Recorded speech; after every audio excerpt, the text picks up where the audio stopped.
C'est à ce moment-ci que je mets le GSM sur silencieux. Comme ça, on est tranquille pendant cette heure de podcast avec mes petits camarades. D'un côté Sébastien, de l'autre David. 1 heure avec les technos, la revue de presse hebdomadaire que nous vous proposons, qui s'articule autour d'un abécédaire un tout petit peu particulier, parce qu'on triche des fois avec notre abécédaire. Comment vous allez les garçons ? Bonjour Sébastien. Froidement, c'est de saison, j'ai presque envie de dire. Oui. Du côté de David, c'est un petit peu moins froid. Retourner à Bangkok. Chaudement. Voilà. Ouais. Et toi, avec la crève quand même. Mais avec la crève quand même. Tièdement, toi, Marc. Moi, je dois être entre les deux. Oui, c'est plutôt tiède, du coup. Mais tiède-froid. J'espère que de votre côté vous allez bien aussi. N'hésitez pas, comme toujours, à réagir lors de l'écoute de cet épisode, que ce soit dans les commentaires sur notre site lestechno.be ou en visionnant la vidéo de cet épisode sur YouTube ou via les réseaux sociaux de manière plus générale, que ce soit Twitter, Mastodon, Facebook, quoi d'autre, qu'est-ce qu'on a d'autre, c'est tout. Ah non, LinkedIn, vous pouvez aussi. Oui. Ouais, tout à fait, puisque là aussi, vous nous retrouvez... Et même un site web. Et oui, ça, je l'ai dit. C'était le premier truc que j'ai dit au moment où je t'ai réveillé. Et sur Twitter aussi. Et sur Twitter aussi, je dis aussi, Mastodon, aussi, et Mastodon en général. Et Twitch aussi. Et non, pas là. Ça, c'est les lives. Il y aura un live dans pas longtemps. Je pense qu'il y a une matière à jacasser. Dans peu de temps, on fera un live avec quelques-uns de nos chroniqueurs, en tout cas ceux qui seront disponibles, parce que c'est la fin d'année, ça devient compliqué de trouver des disponibilités dans les agendas des uns et des autres. Aussi. Il réagit un peu avec retard, c'est tout à fait normal. Juste un mot rapidement avant de passer à l'abécédaire. Black Friday, stop, il faut arrêter là tout de suite. Si vous n'aviez pas besoin de quelque chose hier, vous n'en avez pas besoin au moment du Black Friday, il faut être très très clair avec ça. Donc stop à l'hyperconsommation. Et alors stop aussi au site internet technologique ou dit technologique qui nous abreuve tout au long de la journée de pseudo-articles vantant les mérites de tel ou tel produit ou annonçant une baisse de prix catastrophique sur tel ou tel autre produit, simplement pour vous placer du lien d'affiliation. C'est juste pour vous provoquer un petit peu, pour vous faire du clic, pour eux se mettre un petit peu de sous-sous dans la poche. On peut comprendre que tout le monde a besoin de vivre, de manger, etc. Mais si c'est au dépend de leur crédibilité, je trouve ça un peu couillon. C'est le moins qu'on puisse dire. Et donc moi, j'en ai éliminé toute une série de ma veille parce qu'il m'avait un petit peu énervé, un petit peu agacé. Je vous dirai pas lesquels, mais a priori, vous devriez retrouver moins souvent les liens vers ces sites-là parmi nos sources, puisque je le rappelle, nous mettons les liens des sources, des articles qui inspirent nos chroniqueurs chaque semaine dans l'article, dans la description du podcast, etc., etc. Voilà. Quelqu'un aura quelque chose à rajouter sur cette lettre B comme Black Friday ou C comme Google ? Je plus toi, j'ai vu certaines de mes sources aussi en un coup augmenter, mais monter beaucoup le curseur sur les articles sponsorisés. Ouais. Alors quand on a un de temps en temps, tu comprends qu'ils doivent bouffer. Ouais. Et j'ai quelques sites qui sont très très bons, comme Mini Machine, qui est super bon, mais tu as effectivement 1 ou 2 fois par semaine un article sponsorisé. Il est là. Mais quand c'est presque 1 sur 2, ça commence à...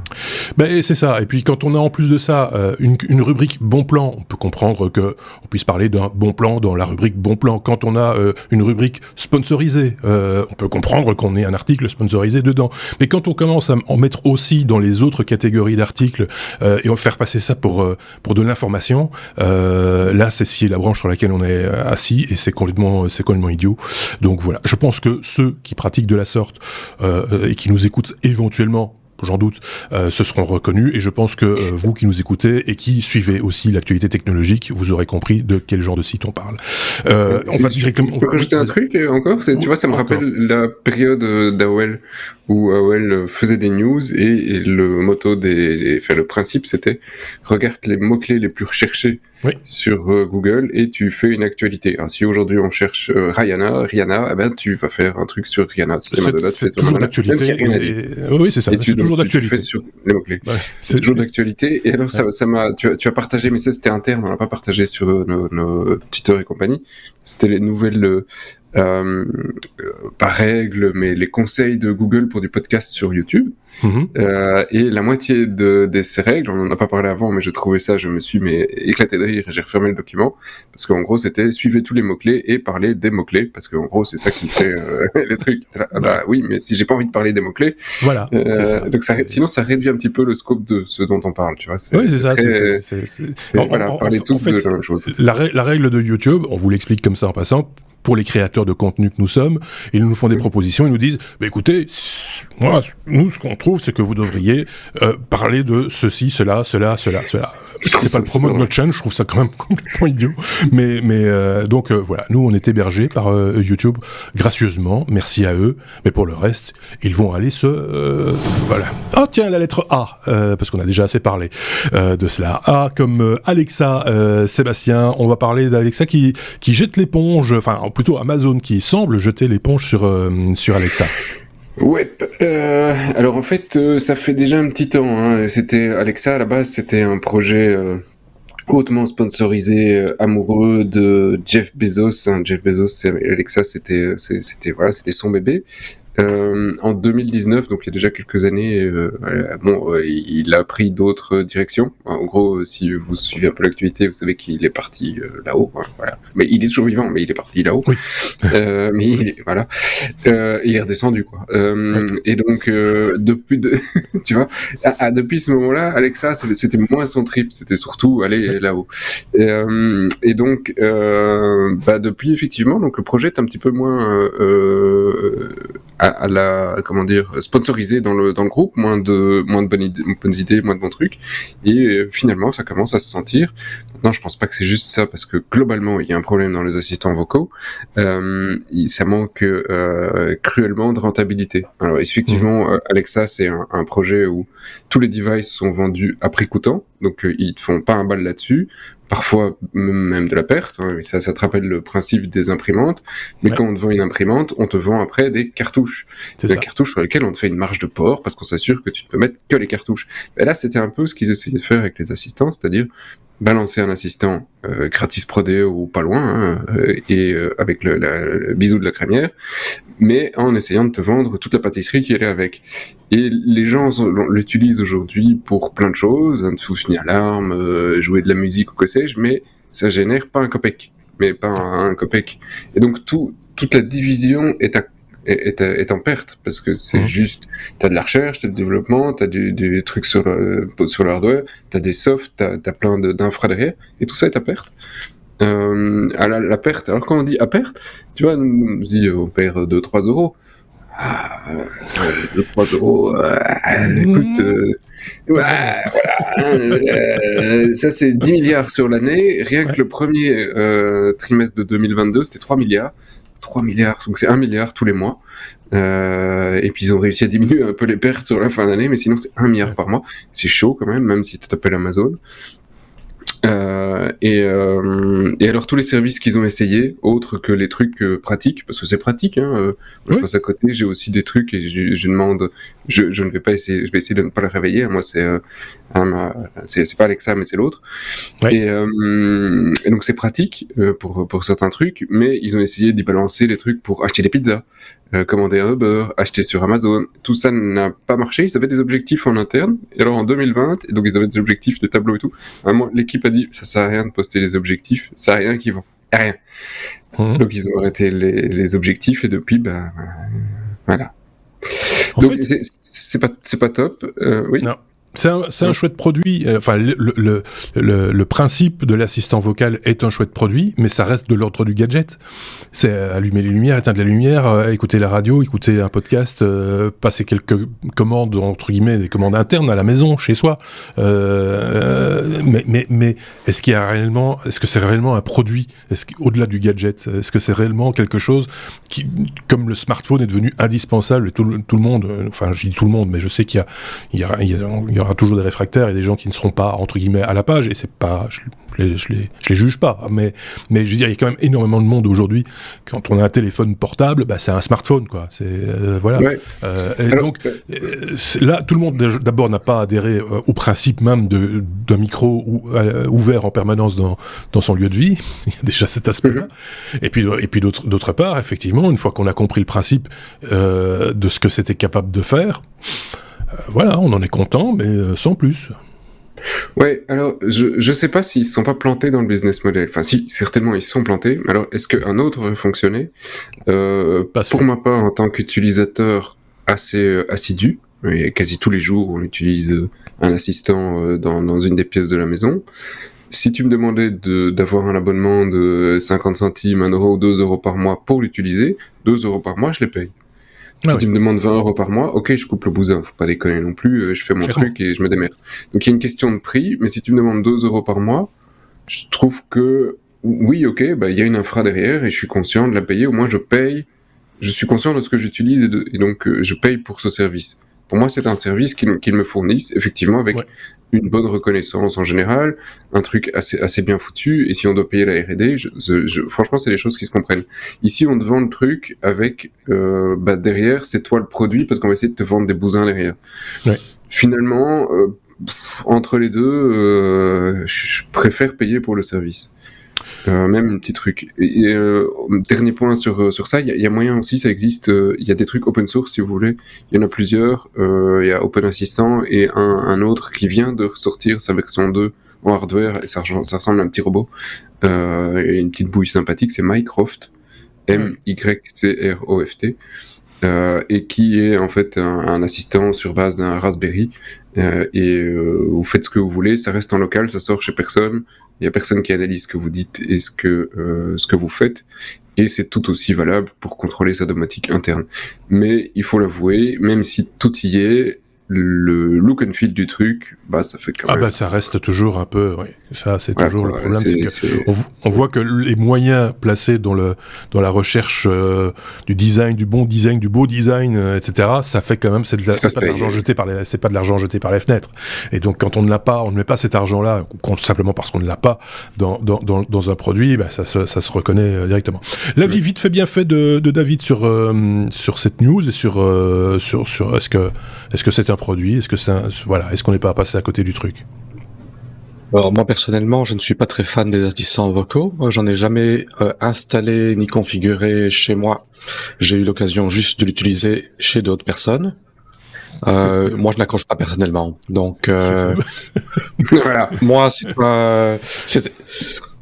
Aussi bien, je suis tout à fait d'accord avec Seb pour le fait de payer pour un service, pour avoir un bon service. Mais ici, c'est un service, moi, qui personnellement ne m'intéresse pas vraiment. Ah oui, mais c'est ça. C'est comme...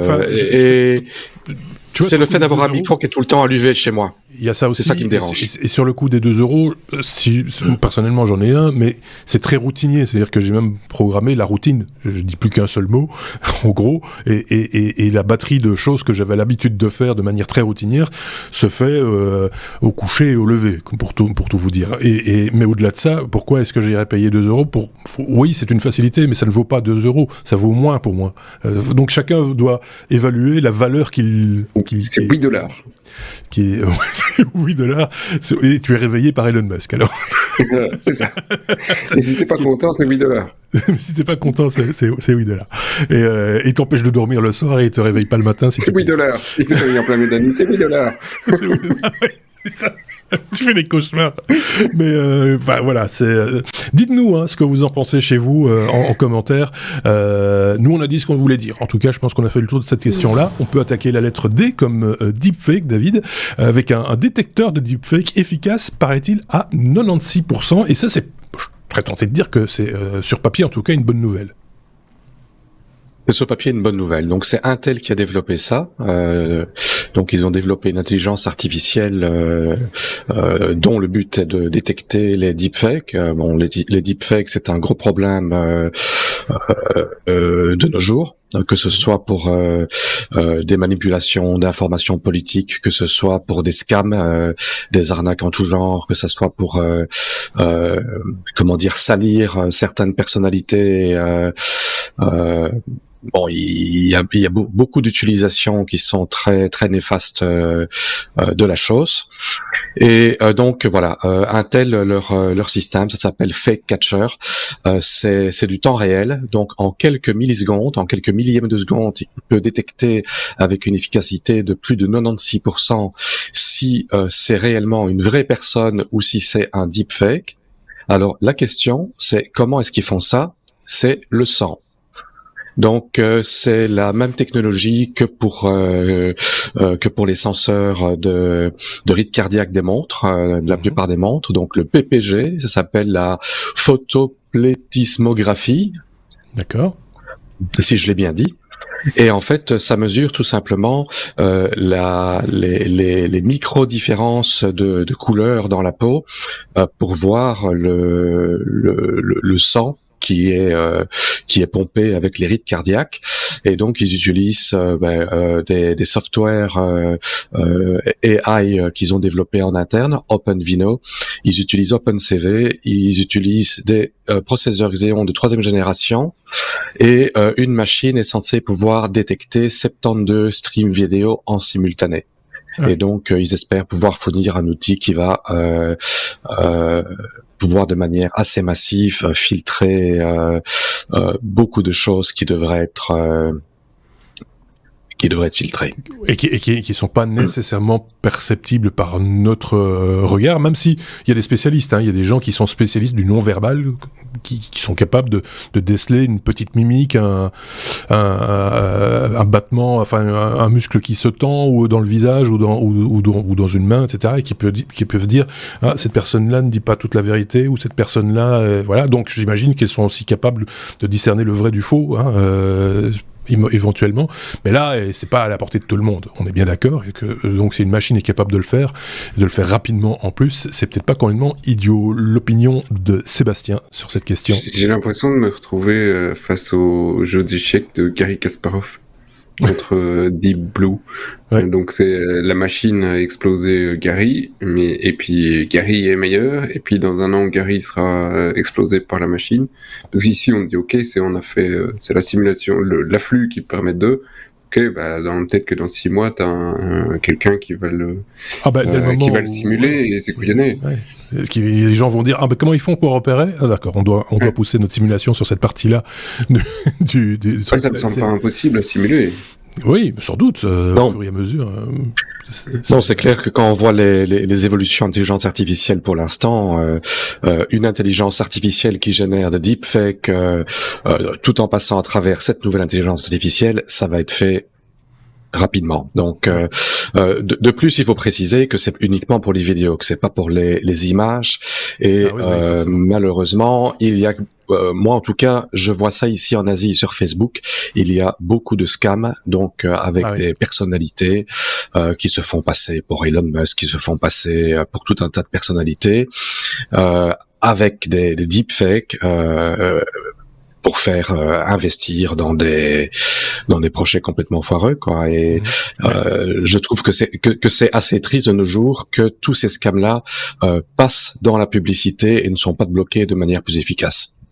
Oui, enfin, et on en joue aussi dans certains cas. De nouveau, les deepfakes, c'est un peu particulier parce que c'est clair que dans certains, si tu fabriques une émission, par exemple, avec des imitateurs comme on le faisait dans le temps, faire du deepfake, ça a du sens dans le sens où, c'est plutôt que de porter un masque, on va faire du deepfake. Voilà, je schématise très fort. Mais en même temps, ça fait la promotion de la technologie en question. Il faudrait plutôt en avoir peur, ou alors clairement avoir un identifiant disant fabriqué de telle manière, n'y croyez pas, quoi. En gros, on va pas régler le problème là, c'est sûr. C'est évident. Ceci étant dit, des gens qui se font passer pour d'autres, donc des imitateurs qui se font passer pour des personnes ça a toujours existé. Ici, c'est de plus en plus pointu, et voilà. Rien à rajouter, messieurs? Oui, par exemple. Mais il n'y a pas tellement longtemps, je pense que ce sont des humoristes, ça existe, russes, qui se sont fait passer pour Macron auprès du président polonais. Vous imaginez les conséquences que ce genre de discussion peut avoir sur le plan diplomatique. Donc voilà, tout est possible à notre époque, mais c'est pas neuf quelque part, c'est la technologie qui a simplement évolué. Tiens, la lettre E comme énergie, Seb, la plus grosse batterie européenne en production. De quoi s'agit-il ? D'une batterie. Oui, d'accord. Alors, dit, une batterie de cuisine, une batterie. Oui, c'est ça, avec tu vois, des poêles, tout. Mais il faut qu'on élargisse notre audience. Donc, on va parler de. Alors, je sais plus comment elle s'appelle, mais nous, on a une sympa et tu peux enlever la poignée. C'est très pratique pour mettre la vaisselle. Franchement, je recommande. Depuis que j'ai découvert, elle s'use un peu, mais Et la poignée tient bien, parce que j'ai toujours. La poignée tient super bien. Ah ouais. Oui, parce que ça fait peur, parce que tu tiens. Je pense que c'est Tefal qui fait ça. Oui, enfin, on va pas citer sans doute voilà. C'est toujours un peu délicat parce que si ça tient vraiment bien. Tu peux te faire mal. C'est bien foutu. Et puis du coup, t'as qu'une seule poignée pour toute ta batterie. Oui, c'est ça. Mais c'est pour ça que moi je m'interroge sur la longueur. J'en ai parti sur un tout autre truc. C'est que comme tu utilises tout le temps la même poignée, elle s'use plus vite, forcément. Non, franchement. Ok, bon, c'est vraiment. T'as un bon vendeur. Il n'y a aucun placement de produit dans ce podcast, je tiens à le préciser. Parce que... Non, je dis vraiment la batterie. Moi, je pensais qu'on parlait de grosses caisses. Oui, aussi, on pourrait parler de tambour, mais c'est pas le cas. Donc, énergie, batterie, donc je ne sais pas t'aider. Donc, oui, c'est une grosse batterie qui donc, est en Europe, mais alors au sens large, parce que c'est en Angleterre. Donc, voilà. Et c'est un gros truc, 196 MWh d'électricité. Un gros truc. Ah, pas mal. Alors, parce que pour beaucoup, ça n'a pas parlé. Alors, qu'est-ce que ça représente ? C'est, en grosso modo, ça permet ici de donner du jus à 300 000 maisons pendant 2 heures. C'est pas mal comme batterie. C'est pas mal, ouais. C'est pas mal. Alors en fait, qu'est-ce qui est derrière la batterie ? Rien de neuf. C'est des batteries Tesla. Si vous vous souvenez, je pense que c'était l'année passée, on en avait discuté de la plus grosse, l'une des plus grosses, il y avait eu un problème en Australie, et ils en avaient construit une énorme en Australie, mais c'est la même boîte qu'il y a derrière, c'est Harmony, et ici c'est le Pillswood Project. Alors je veux même pas vous dire, c'est près de Hull, H-U-2-L, tu vois, c'est voilà. C'est près de la mer, voilà. Ouais. Je connais pas Hull personnellement. Et donc le but, c'est le but est utile. C'est pas juste pour dire on a fait une plus grosse batterie, on fait des trucs. C'est effectivement c'est de pouvoir stocker l'énergie et à partir du moment où le réseau a besoin d'énergie, plutôt que d'allumer une centrale vite fait, un truc charbon-gaz, parce que ça prend quand même plus que 2 minutes de l'allumer, beaucoup moins que le nucléaire, mais quand même.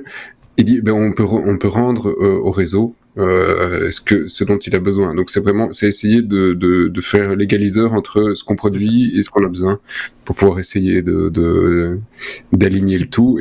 Et oui, ce qui, à mon sens, peut être fort utile quand on parle d'énergie éolienne ou solaire et qu'il y a des périodes où il y a moins de production, par exemple. C'est 300 000 nuages pendant 2 heures, donc faut pas, tu passeras pas ta nuit.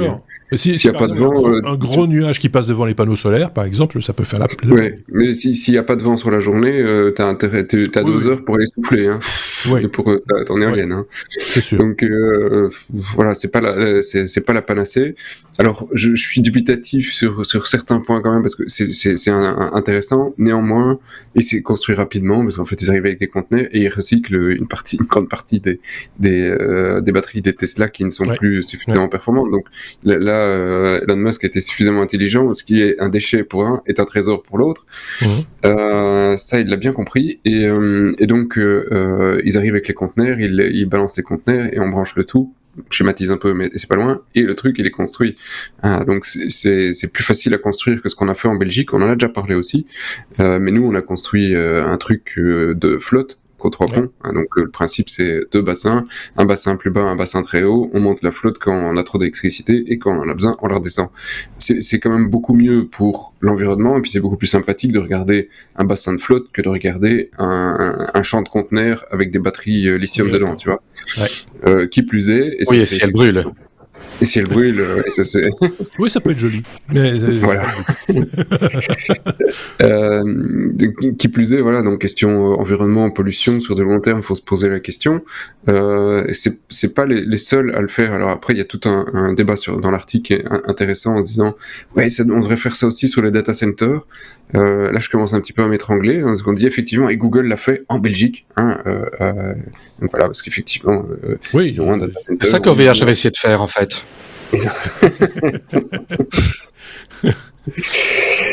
Et donc il remplace les diesels par ça, en disant ouais, on va remplacer les groupes de diesel par des batteries. Alors,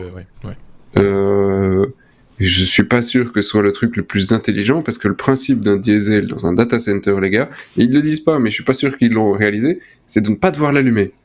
Oui. Et donc, si effectivement tu as des batteries qui coûtent 10 fois le prix, qui prennent 5 fois la taille, et que tu vas jamais en avoir besoin, quel est l'impact énergétique que tu vas réellement gagner? Si de toute façon ton groupe, tu vas pas l'allumer. Ouais. Tu vois? Alors, de temps en temps, tu l'allumes 5 minutes par mois pour faire un test, pour dire, oh, il marche toujours. Mais en principe, le groupe diesel est vraiment censé être à l'arrêt. Donc, c'est des groupes de secours. Ouais, donc, faut pas tout mélanger. Ouais. Oui, je vois vraiment pas réellement l'énorme intérêt. Il y en a peut-être un, mais je vois moins d'intérêt que plein d'autres endroits où on pourrait l'utiliser, effectivement. Voilà, bon, dans l'ensemble, c'est plus ou moins tout. Il y a encore 5 centres, les gars. Harmony, ils sont chauds. Ils vont encore faire 5 centres équivalents d'ici octobre 2023. Donc, normalement, celui-ci devait être terminé début 2023, mais ils ont mis les bouchées doubles en se disant, l'hiver, ça va être chaud. Enfin, froid, mais chaud, du coup. Et donc, on va essayer d'aider la Grande-Bretagne avec ça. On verra ce que ça donne. On va voir ce que ça va donner. C'est bon, tout est bon à prendre. Moi, ce que je constate souvent avec ce genre d'annonces, c'est que même si elles ne sont peut-être pas les plus efficientes qui soient, au moins ça permet de parler de solutions, et ça peut créer aussi dans l'esprit de certains des envies de se dire tiens, c'est pas une bonne idée, moi j'en ai une meilleure, tu vois, de créer l'émulation autour du sujet. Déjà, c'est déjà pas mal. Ça permet déjà de faire avancer le schmilblick, comme on dit dans certains cas. Donc, voilà, en Suisse, ils ont construit des trucs comme Contrepont, Contrepont, centrale, et il faut trouver quelques hectares et tu peux y aller. Oui, c'est ça. À voir, à suivre, comme on dit dans ce cas-là, j'ai envie de vous dire. La lettre H comme hypersonique, David, des avions qui voleraient à 9 fois la vitesse du son grâce à des moteurs chinois. C'est ce qui était dans l'actualité de cette semaine et que tu as relevé. Oui, donc la Chine aurait développé et testé des nouveaux moteurs pour avions hypersoniques. Le nom du moteur, ce sont des moteurs Hypersonic Detonation Wave Engine, donc des moteurs qui sont à détonation et qui sont des moteurs qui étaient déjà étudiés pour des vols hypersoniques. Mais qui avait la problématique de devoir consommer comme carburant de l'hydrogène ou des fuels spéciaux qui sont extrêmement inflammables et explosifs. D'ailleurs, c'est le principe du moteur. Et ici, en fait, ils auraient réussi à utiliser comme carburant du bêta-kérosène, comme c'est utilisé dans l'aviation. Le défi était de pouvoir le faire détonner dans les moteurs, et apparemment les chercheurs chinois ont trouvé une petite solution simple et ingénieuse, qui était d'avoir une petite bosse dans l'entrée d'air qui apparemment permet, avec la vitesse, de pouvoir faire détonner le kérosène beaucoup plus facilement. Alors, ils ont testé ce moteur-là dans le tunnel de test le plus grand au monde, le FJ12, qui fait 4,5 mètres de diamètre, qui permet de tester des moteurs hypersoniques entre Mach 5 et Mach 9. Donc, ce n'est pas quelque chose qui est apparemment de la science-fiction, c'est quelque chose qui est testé, qui peut devenir réel assez rapidement. Ce n'est évidemment pas les premiers moteurs hypersoniques. Les Américains avaient fait des essais avec leurs scramjets, qui sont aussi des moteurs du même type, mais qui fonctionnent à l'hydrogène et qui posent tous des problèmes de sécurité. Donc l'enjeu, c'est de pouvoir non seulement réduire le temps de vol pour ce qui est des cargos, des voyages des voyages aériens, transport de personnes. Évidemment, ça a aussi des applications militaires, mais ça a un gros avantage économique parce que ça a une nettement plus haute efficacité que les moteurs actuels. Donc, c'était le problème des moteurs précédents, c'est que l'hydrogène et les moteurs de fusée sont extrêmement chers et avait une efficacité qui n'était pas si géniale que ça. Ici, avec cette solution-ci, ça pourrait éventuellement non seulement faire des vols plus rapides, mais également qui consomment moins de carburant et qui seraient plus verts en quelque sorte. Oui. C'est une façon de voir les choses. Je vais plus vite, donc je vais plus loin, avec moins de kérosène, donc je suis plus... C'est greenwashing à bon compte. Seb. Oui, j'ai deux questions, une première con et l'autre peut-être con aussi. Mais la première est très con. Alors j'ai vu, pour ceux qui regardent les vidéos sur YouTube, etc., j'ai vu sur le site web un truc qui m'interloque, et David parlait d'une petite boule donc pour pouvoir le faire exploser. Est-ce que ça a à voir avec la publicité comme mieux, une petite boule, c'est-à-dire une petite boule de poil, parce qu'il y avait un gros chat sur notre écran. Donc rassure-moi David, aucun animal n'a été blessé. Un gros chat. Oui, il y avait un gros chat. Vous n'avez pas vu le chat? Bah voilà. Pour ceux qui j'ai pas vu le chat, repasser, il y avait un gros chat sur notre écran. Ah bon. Voilà, donc c'est un attentif. Alors la deuxième question, c'est est-ce que parce que Mach 9, je faisais un rapide calcul. Ah, tu le vois le petit chat maintenant? C'est parce qu'il y a une publicité au milieu. Voilà. Mais il est grand. C'est une grande publicité. C'est un grand chat.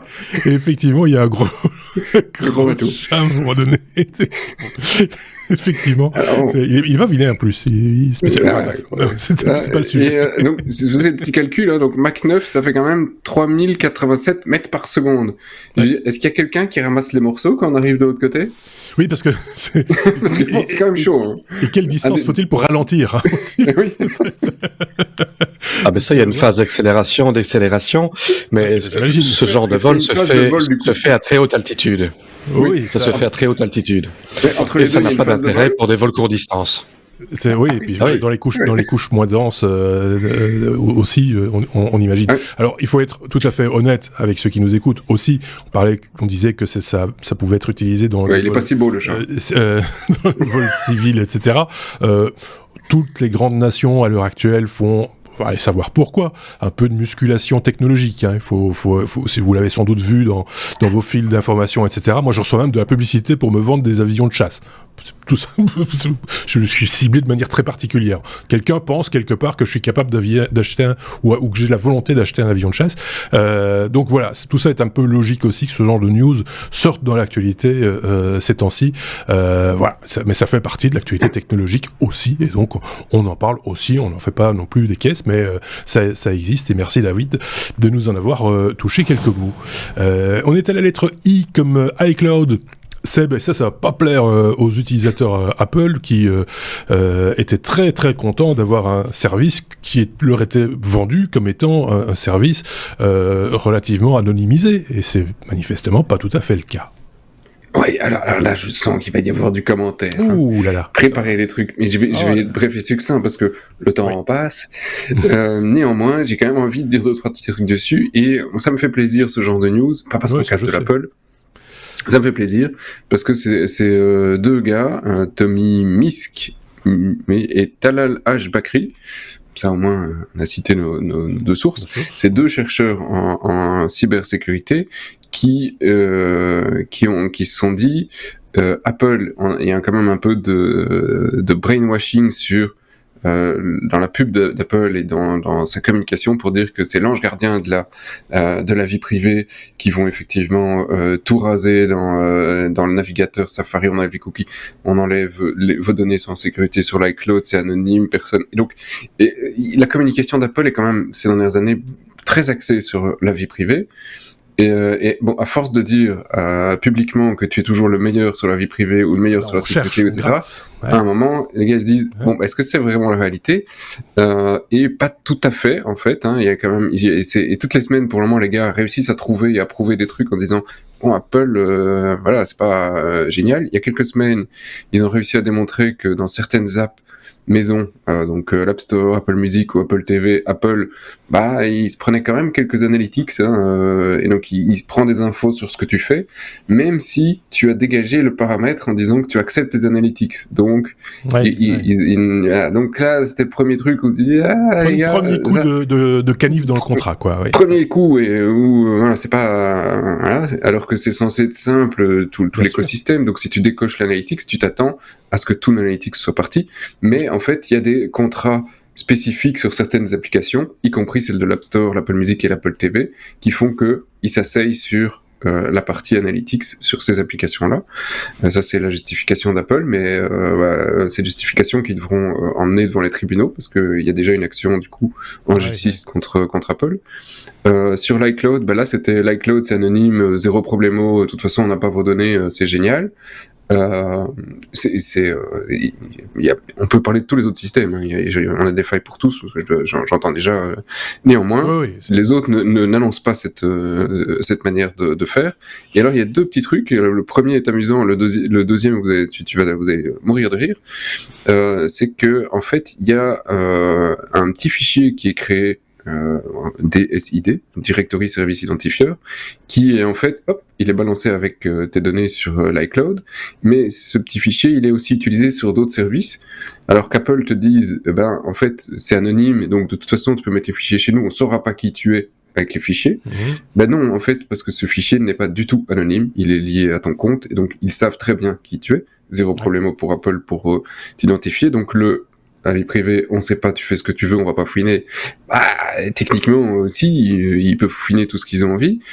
Allez lire le truc, il y a plein de screenshots, les analyses, etc.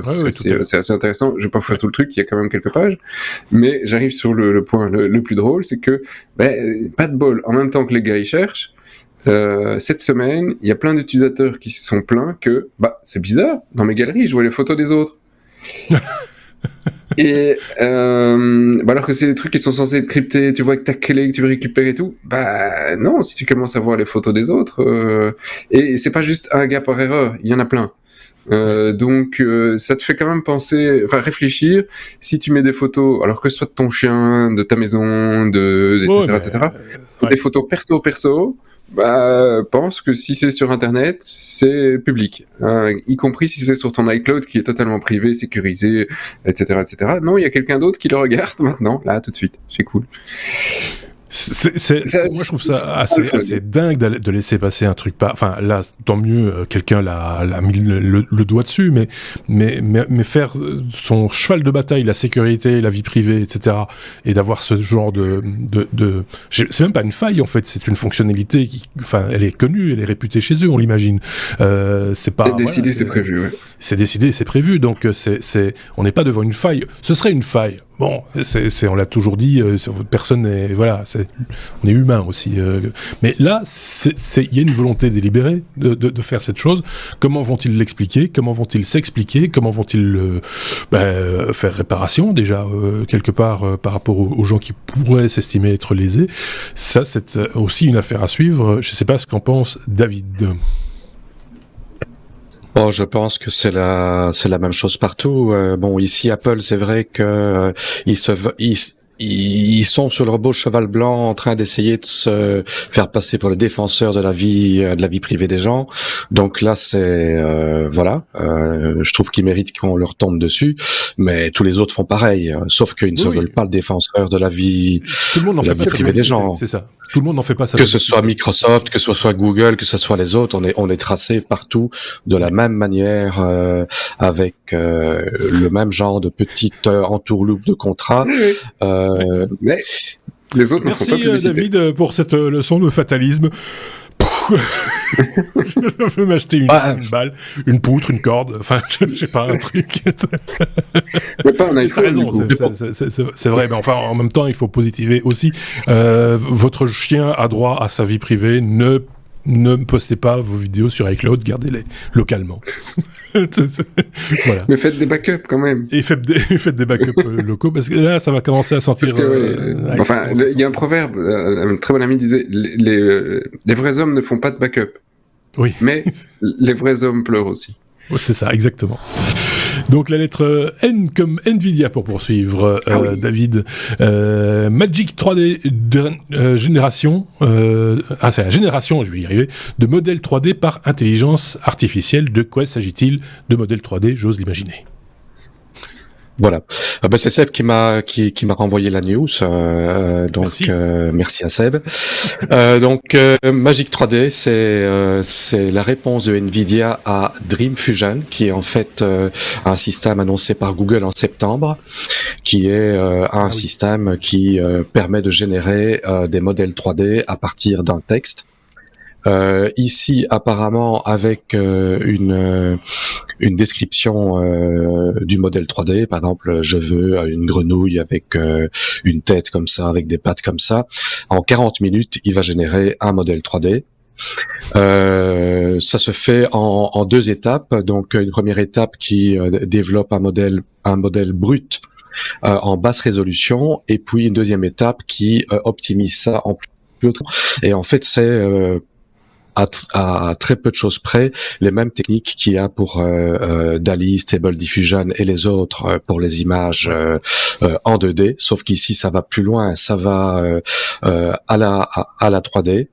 Donc c'est tout à fait le même genre de technologies qui sont derrière. Ici, Nvidia n'a pas donné beaucoup de détails dans leurs documents académiques, donc il n'y a pas de code, ils n'ont pas dévoilé trop de choses, ils ont juste dit qu'ils étaient 2 fois plus rapides que le système de Google. Ils vont permettre également de faire non seulement du texte vers des modèles 3D, mais du mesh vers 3D. Ça veut dire que on peut donner un modèle 3D déjà existant et donner une description différente, et il en fait une variation. Ce qui existe également pour ce qui est de DALL-E Stable Diffusion, ça s'appelle Image to Image, mais c'est la même chose ici. On donne déjà un modèle et on demande des variations de ce modèle. Le but de la chose, c'est évidemment de démocratiser la synthèse 3D et de permettre à tout un tas d'artistes de pouvoir développer des objets 3D pour être utilisés dans des jeux vidéo, pour être utilisés dans des scènes CGI, mais ça va aussi apporter tout le tas de questions légales qui se posent pour les générateurs d'images 2D. Mais voilà, on en parlait il y a pas longtemps que l'étape suivante c'était la 3D. Oui. Mais voilà, dans quelques mois, dans quelques années, on aura des films, on aura des livres, on aura sans doute, oui. On aura des mondes entièrement créés en 3D sur mesure. On aura un métavers avec des personnages qui ont des jambes. Par exemple. Parce qu'on pourra générer des jambes entre. Mais c'est ce que Nvidia est en train de faire avec leur système de métavers. Et d'ailleurs, ils vont sortir plusieurs choses ce mois-ci. Donc, ils vont sortir ils ont sorti leur carte graphique, les RTX 4090 et les 4080 qui sont sortis cette semaine. Et normalement, en courant de mois, ils vont sortir leur démo technologique. On en avait parlé il y a quelques podcasts, c'était quand j'ai parlé de la keynote de Apple, où il y avait cette démo avec la petite voiture radiocommandée qui était dans un environnement 3D. Oui. Voilà, et tout ça en fait tout se tient ensemble. Ouais, donc c'est un métavers qui va pouvoir également générer des modèles 3D quasiment pas en temps réel pour l'instant, parce que 40 minutes c'est quand même long, mais ce qui est 40 minutes aujourd'hui, dans 2 ans ça sera fait en 4 microsecondes, en exagérant un petit peu. Donc voilà. Alors, juste un mot, je sors un peu du sujet, mais on reste sur Nvidia tout de même. Certains qui ont l'oreille fine l'auront peut-être constaté, c'est que de temps en temps, quand on écoute David, tout d'un coup, on a un niveau de bruit qui augmente derrière, un bruit de ventilateur, etc. C'est parce que David utilise une autre technologie Nvidia, qui est Nvidia Broadcast, si je ne dis pas de bêtises, qui est un suppresseur intelligent de bruit. Donc, c'est pas simplement un noise gate comme on faisait avant, c'est-à-dire couper le bruit et n'ouvrir la porte que quand on parle, mais avec le bruit qui est toujours ambiant. Là, le bruit ne passe normalement plus, sauf que de temps en temps, cette technologie perd un petit peu ses jeunes, et que ici, de temps en temps, le niveau de bruit, donc qui est le bruit qu'il y a dans son bureau actuellement, ventilation, climatisation, plus ordinateur, tout ça fait un joyeux chahut que vous pouvez le constater, là, on n'entend rien, c'est calme, machin, ça. Voilà. Tout ça pour dire que David aime bien les technologies de ce type-là et qu'il les exploite lui-même de son côté. Est-ce que Sébastien avait un truc à rajouter d'intelligent ou pas ? C'est Sébastien. J'ai un de chaque. Ah, j'ai un truc intelligent, on va commencer par celui-là. Je trouve que c'est celui-là. Alors déjà, autant j'ai vu l'équipe, parce que David travaille avec nous aussi, j'ai vu l'équipe jouer avec David sur les générations d'images et je trouve ça assez amusant. Autant ici, je vois ça de manière super utile pour pouvoir faire des impressions en 3D aussi, parce que c'est pas toujours évident de faire le modèle, il faut avoir la capacité et si t'as envie d'un petit Pikachu qui est en train de lire un livre, il faut que le mec le fasse, tu vois, un lapin. On a régulièrement, parce que c'est dans la vidéo qu'on a vue sur le site internet, avoir un lapin sur un tas de brocolis par exemple, on peut le faire. Voilà. C'est possible, tu vois, et ça c'est génial. Et là, tu peux attendre 40 minutes, il te faut quand même une demi-journée pour l'imprimer. Tu vois. Donc, t'es pas pressé. C'est quand même assez sympa. Et l'autre truc, c'est quand même pour le système magique 3D, je pense quand même que ça va bouger.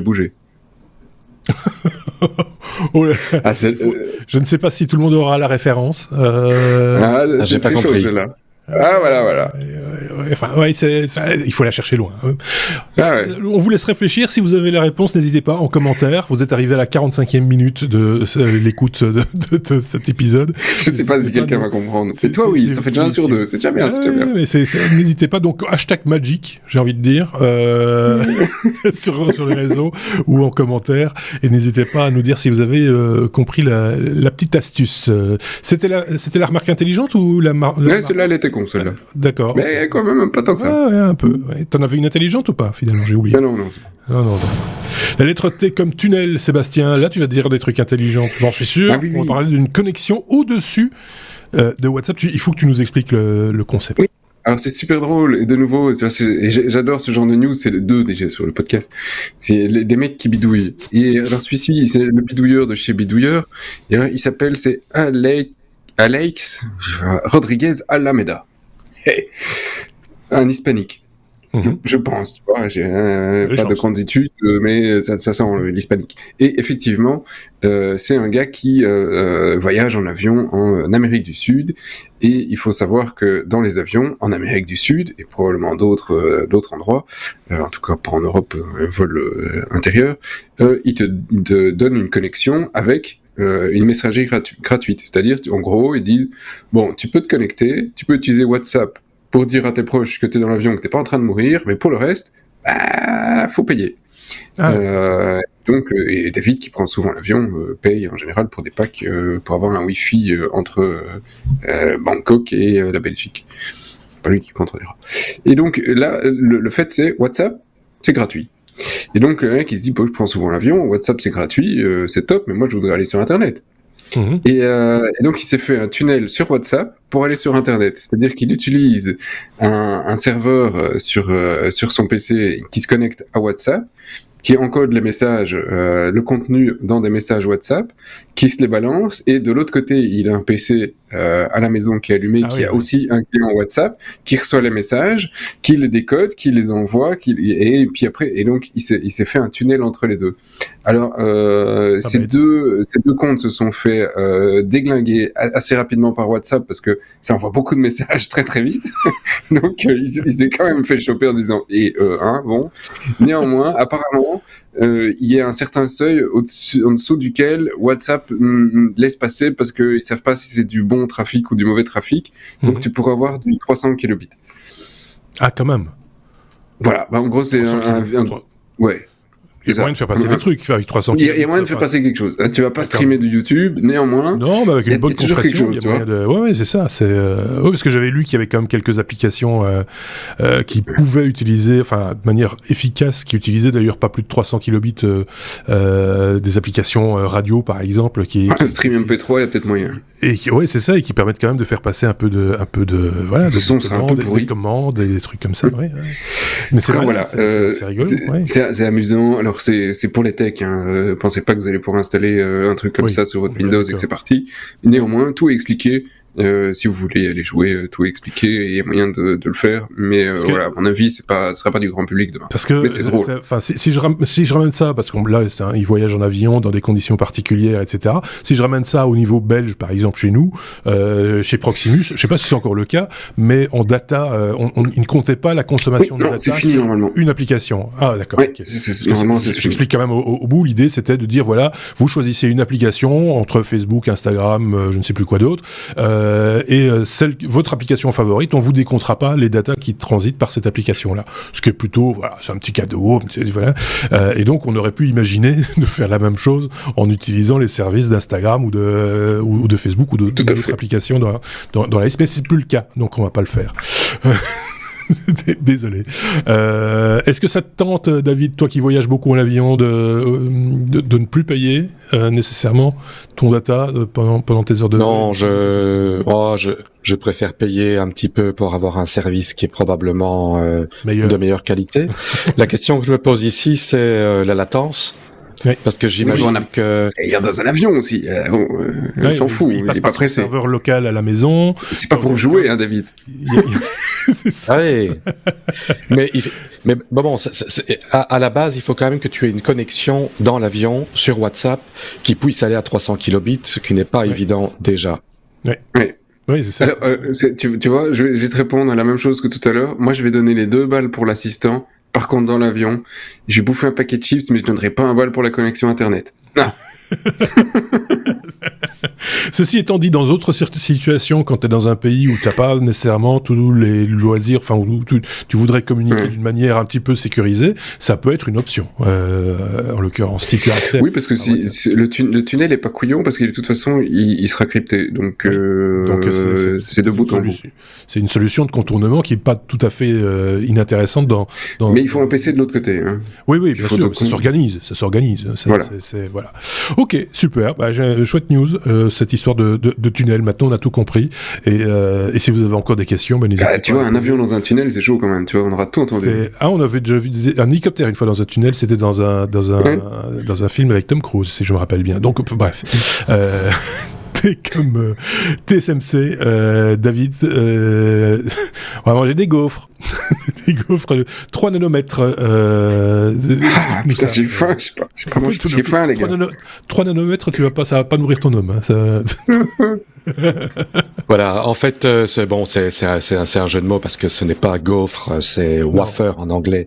Mais donc, ce sont ces plaquettes de silicium sur lesquelles sont gravés les circuits intégrés. Donc, TSMC a annoncé que avec la technologie 3 nanomètres qui vont bientôt sortir, le prix du wafer va passer à $20,000. Pour donner une historique du prix à wafer à taille égale, la technologie 5 nanomètres, c'était $16,000 la plaquette, 7 nanomètres, c'était $10,000, 10 nanomètres, c'était 7,000, et 28 nanomètres, c'était $3,000. Donc on est à 6 fois le prix en 8 ans de temps. Par contre, c'est une beaucoup plus grande densité de transistors.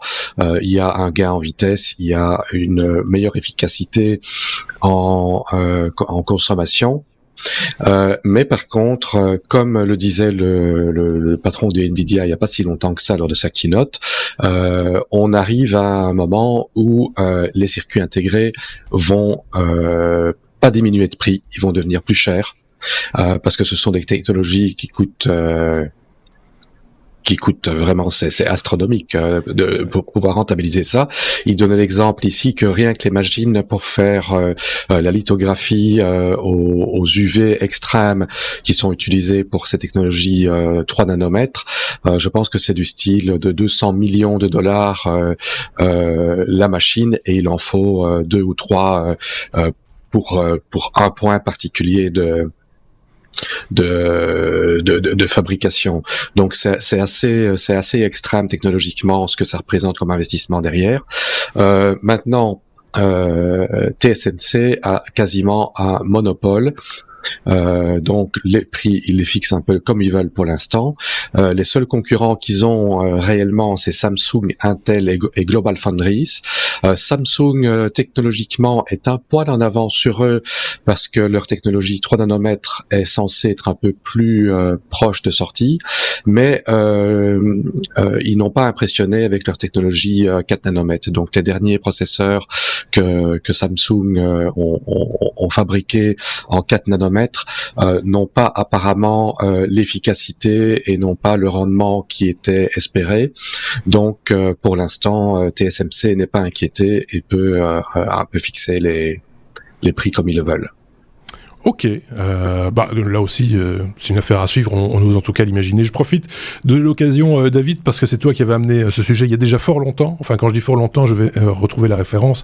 C'était l'épisode 334, et si tu as une très très bonne mémoire, ce que je ne doute pas, dans l'épisode 334, tu nous avais parlé du processeur Elbrus de fabrication russe, qui avait échoué aux essais, au benchmark qui avait été réalisé à l'époque. Et on a eu des commentaires, on a des fois comme ça sur YouTube, des gens qui viennent commenter tardivement et peut-être aussi à la faveur d'une certaine actualité ce sujet particulier, en nous demandant pourquoi est-ce qu'on s'informe toujours et exclusivement chez des anglo-saxons, sales occidentaux que vous êtes. C'est parce que nous sommes de sales voilà, et qu'on va là où sont les informations, et en l'occurrence là en plus, parce que c'était également sur le site Tom's Hardware que tu avais puisé l'information. En plus, Tom's Hardware s'était basé sur un rapport qui avait été réalisé par une banque russe, qui avait déterminé donc techniquement que ce processeur ne répondait pas aux exigences attendues en tout cas par leur service technique. Donc voilà, tout ça pour vous dire que on lit tous vos commentaires, même quand ils sont un peu décalés et ils arrivent un petit peu à rebours de l'actualité. Je pense que la réponse a été donnée et voilà. Est-ce que quelqu'un a quelque chose à rajouter? Oui. Alors attends, parce que c'est pour la blague. Hein. Si l'auditeur nous écoute, je dois avoir un tire-lait à revendre. Un quoi? Un tire-lait. Voilà. Non, parce que alors c'est les 3 trucs. On n'a pas mis ça dans les news. C'est les 3 trucs qui sont le plus exportés vers la Russie pour en tirer les composants. Oui. C'était frigo, machine à laver, et maintenant le tout dernier, parce que c'est un truc qui coûte le moins cher, mais il y a les chips qui sont intéressants, c'est les tire-lets. Oui. Mais voilà, j'ai un tire-lait à revendre. Le tire-lait occidental a une grande valeur, manifestement. Et c'est quoi un tire-lait? Non, on va pas rentrer dans les détails. Tu demanderas. C'est proche de la batterie. Voilà. C'est la même pièce que la batterie. C'est à côté, entre le lave-vaisselle et la batterie. C'est un peu compliqué. Entre le lave-vaisselle et la batterie.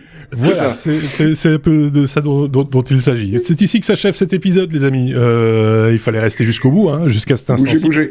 C'est un moment, c'est un moment culte. 377e épisode. Il y aura un bonus, évidemment. Il arrive bientôt. Il est même peut-être déjà là. Tout dépend à quel moment vous écoutez cet épisode 377. Et bien sûr, ce sera toujours avec ces 2 garnements. Ce sera un bonus qui ne fera pas plus de 15 minutes parce que c'est le principe du bonus. Petite citation pour se quitter, si vous le voulez bien, une petite citation. Oui, bougez. Bougez. L'avenir est une porte, le passé en est la clé. L'avenir est une porte, le passé en est la clé. C'est signé Victor. J'ai l'impression qu'on est à la dictée. L'avenir est une porte, virgule.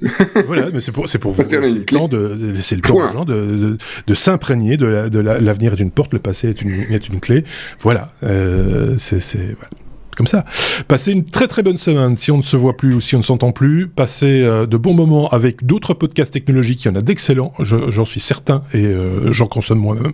N'hésitez pas à les partager eux aussi. Tout le monde a besoin de visibilité en ce moment, et donc ça nous fait plaisir aussi de savoir que vous écoutez d'autres podcasts que le nôtre et que vous êtes toujours dans la qualité et la qualité. Merci beaucoup. C'était un peu libertin dans le podcast là. Hein ça termine un peu, tu vois. C'est pas un business. C'est pas un business. Allez, merci beaucoup Seb, merci beaucoup David, et on se dit à très bientôt. Salut. Ciao.